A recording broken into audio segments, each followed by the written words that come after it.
Pantay po. Kanina sobrang haba po, nakikita nyo. So, sige po. Papaliwanag ko sir ha. So, nagiging grabe din yung pakiramdam ninyo. Kaya ganyan po yung experiences ninyo kasi tinatakot din kayo nakukulang kayo.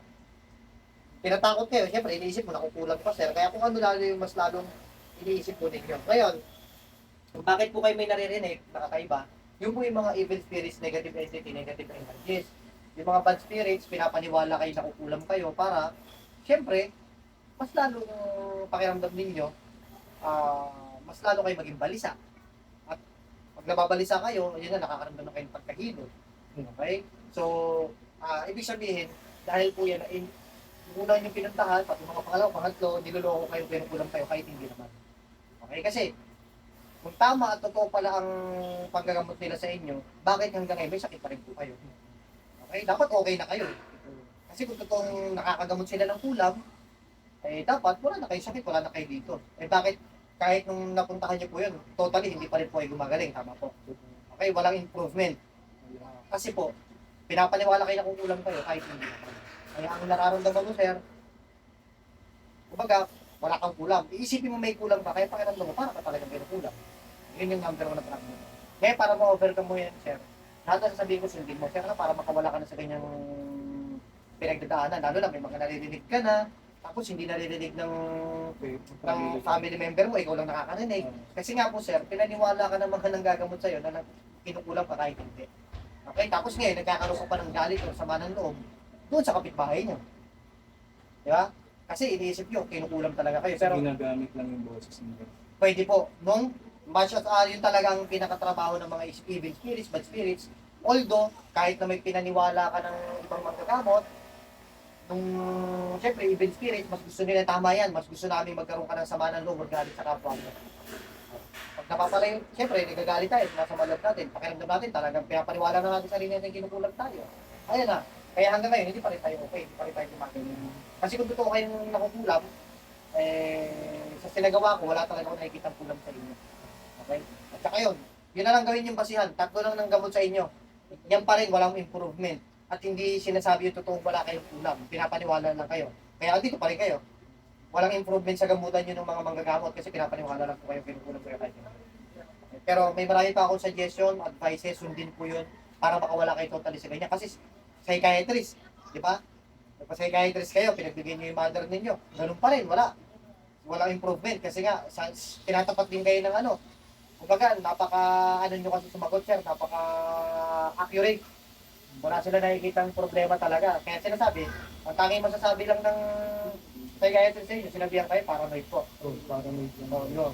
So, kasi pinapaniwala nyo po yung sarili ninyo, na kinukulang kayo. So, tanggalin nyo na sa isip niyo yan ngayon. Pero dahil kanina mahaba, ibig sabihin nakakapitan ng bad spirits. Kasi nga, yun ang paborito ng mga bad spirits, yung mga taong magagalit ka na o masama na loob mo sa kapwa mo. Yung pala, hindi ka naman pala totoo kinukulang po. No? So, para maano mo rin yan,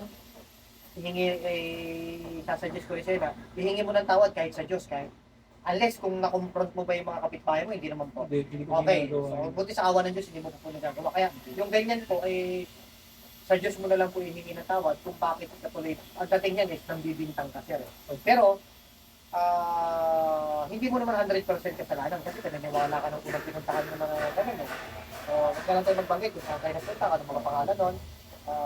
Kaya, yun, kahit 3 na napuntahan mo, isa lang sinasabi, hindi ka pa rin gumagaling. Saka totally, sabi niyo po sir, kahit simula, doon na, clarify lang natin sir ha, simula doon sa umpisa hanggang pangalawa, pangatlo, kahit konting improvement sa sakit ninyo, walang nangyari. Kasi po, yan, pinapaniwala lang kayo. Kasi karamihan kasi ng ganyan, pag pinapaniwala, tatakutin na may kulam, tapos offeran ka ng mga pangontra, mga ganyan, tatakutin ka sa mga ganyan para magbili ka ng mga pangontra. Or else, kung hindi man tungkol sa mga pangontra, bukod pa doon, magpabalik-balik ka sa kanila, magpatawag, magpagamot. Pero sa awa ng Diyos sa akin, sinasabi ko ito, wala kang kulang. Nakapitan lang ng bad spirits, pinapaniwala ka na kukulang ka. Kasi yun ay tinatatak mo sa isip mo at yun din naman kasi yung pinaniwala tayo. Okay? So, pinapaulit-ulit ko lang sir para at least, siyempre, ngayon or bukas makalawa, ma-remind ka sa mga sinasabi ko po. At pag sinabi mo lang, pag sinunod mo lahat ng advices ko, gagaling ka na yan sir. Hindi mo na rin maririnig yung mga ganyang naririnig ko. May mga practices, may mga kailangan na kong papagawa sa'yo, sundin mo po yun sir. Wala na yan. Bigat lang.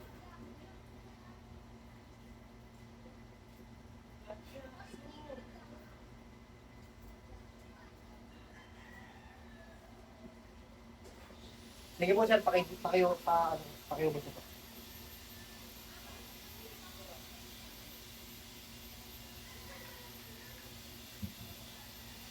Sa awa ng Diyos, pantay naman na yung delete ninyo.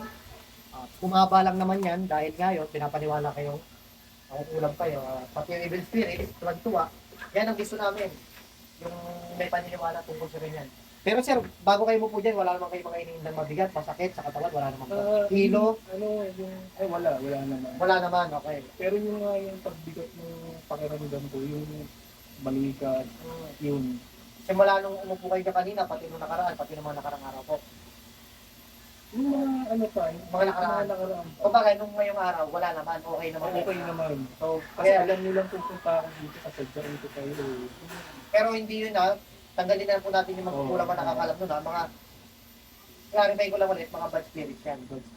Alam nilang, magpapagamot ka, kaya ayun, parang pinagaan yung pakiramdam mo, kasi ganun din ang pamamarang ng bad spirits, nililindang ka kung bakit nililindang ka na. O, para isipin mong tinanggal muna ng magkukulam, yung ginagawang pagbigat ng katawan mo, para isipin mong kinukulam ka talaga, pero bad spirits pala gumagawa na. Pinapaniwala ka na kukulam ka tayo. Saka yun din kasi tinanin mo sa isip mo, sir. No? So, magaling mapanlin lang talaga ang masamang spirito, pero hindi po yan kulang. Saka, kaya tanggalin nyo na po yung isip ninyo, yung masamang isip o sama ng loob doon sa kapitbahay po ninyo, ha? Hindi po. Hindi kayo kinukulang na. Nagkaroon ako ng kasalan. Opo. Kasi actually, naapektuhan na rin kami kung hindi na kami masyado na ikipag-usap kasi nalaman nga ng nanay ko na Kapag nag-open ka sa family mo. kasi alam nila kung sino yung mga boses na naririnig ko. Tapos yung sinabi nga sa akin na yung wala nang iba, yun nga. Kasi yun yung mga boses na Opo, okay. sa kapitbahay. So, siyempre, naapektuhan na rin yung kung paano. Yung relationship dun sa kapitbahay. Ayun. So, pero tuloy, nagkaroon pa ng... Pero okay lang, maayos pa naman po yan. Ang importante, sabi nyo, simula ngayon, yung sinabi ko, hindi naman pala sila, nagpunta ko sa mga gamot. Then, update nyo po ako as soon as possible pag okay na kayo, sir. At magiging okay kayo niyan. Basta, ang ano ko lang, kahilingan ko lang din, sundin mo lahat ng sasabihin ko, sir. Talagang dun mo yun ma-overcome 100%. Para at least, tapos simula ngayon, yung family mo, ito pala yung sabi sa akin ng mga gagamot mga bad spirits lang pala yun, para magkaroon ng, yun nga kasi, ang gustong-gusto ng mga masamang espiritu, kahit demonyo, magkaroon ka ng galit, sama ng loob sa kapwa mo. Kaya tuloy, yung magandang relationship, yung magkapitbahay, nasisira. Dahil sa bad spirits. Okay? Ang nangyari lang, naging daan lang din yung mga una mong pinupuntahan kasi pinapaniwala ka, nakukulam ka. Kaya rin yun din po yun. Kaya, ano ko na lang, sundin na lang po advice ko, sir, ha?